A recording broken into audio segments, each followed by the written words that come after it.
आज मैं आष्टा मंडी में आया था। ये सरकार की जो ओरिजिनल पोल खुली है, ये 5300 के भावांतर की बात मोहन यादव ने जो भ्रम फैलाया, झूठ बोला है, और भारतीय जनता पार्टी के नेताओं ने पूरे प्रदेश में किसानों के भावांतर का उत्सव मनाया है। जगह जगह ट्रैक्टर रैलियां निकाली और भाषण दिए।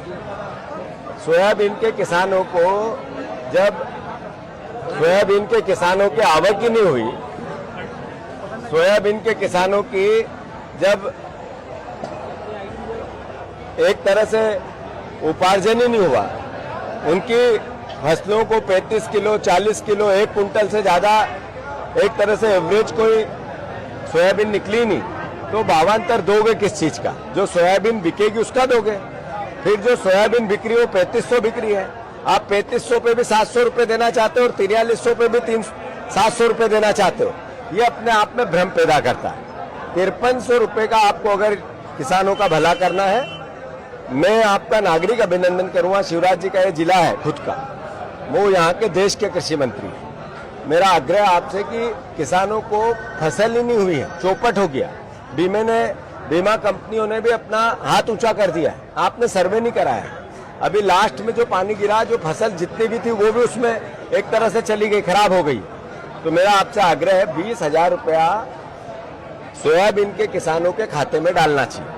आप इसका सर्वे कराकर किसानों की मदद करोगे तो उनके परिवार में राहत मिलेगी। नहीं तो एक खंडवा के किसान ने आत्महत्या कर ली, एक उज्जैन के किसान ने आत्महत्या कर ली, और जगह जगह से किसान आत्महत्या कर रहे हैं। ये अपने आप में हमारे सबके लिए संकट का विषय है। तो मैं मुख्यमंत्री जी, आदरणीय शिवराज जी, मोदी जी, आपसे आग्रह करता हूं कि इस ओर आप विनम्रता से, कांग्रेस और बीजेपी का विषय नहीं है ये किसान के सम्मान का विषय है, उसके जीवन को बचाने का विषय।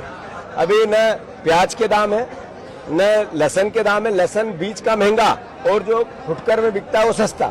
प्याज मंडी में फेंकने की स्थिति आ गई और लहसुन बीज का महंगा कर दिया। तो आखिर किसान को दो तरह की मार कैसे पड़ सकती है? ऐसे ही फसल लगानी है, उसका पैसा नहीं है, वो साहूकारों से ब्याज में पैसा ले रहा है। आपने जो 0% ऋण देने की बात सोसाइटी की से की थी, पलटा मारने की बात की थी, अब वो एक तरह से क्वेश हो गई है। सारी सोसाइटियां ओवरड्यू हो गई, तो वह व्यापारी नहीं होता है। तो ये अपने आप में इतना बड़ा एक किसानों पर घात है कि इस पर सरकार एक स्पेशल कैबिनेट बुलाए। मुख्यमंत्री जी, स्पेशल कैबिनेट बुलाकर किसानों के मुद्दों पर राहत कैसे दे, इस पर चर्चा करो। और हम भी आपसे आकर इस बात के लिए बात करना चाहते हैं, कृषि मंत्री जी, शिवराज जी, आदरणीय मोहन यादव जी, कि किसानों को किस तरह की राहत दे सकते हैं। इसमें सत्ता और पक्ष विपक्ष अलग हो जाओ, एकजुट होकर किसानों की हम मदद करें। इसके लिए अगर हमें भी आप आदेश करेंगे, हम आकर आपसे बात करेंगे। तो फिर से सोयाबीन के किसान बिल्कुल बेमौत मर रहे हैं, आत्महत्या कर रहे हैं, आत्महत्या की कगार पे है। 20,000 रुपया पर किसान को खाते में सरकार डाले। दूसरा, जो प्याज पर या दूसरी फसलों की लगातार मूल्य घट रहे हैं, इससे किसान घबराया हुआ है। अगली फसल बोनी है, उसके लिए उसके पास आर्थिक संसाधन नहीं है। स्पेशल कैबिनेट सरकार बुलाकर किसानों के मुद्दे पर कैसे राहत मिले, इस पर चर्चा करके कोई समाधान करे, ये हमारी मांग है।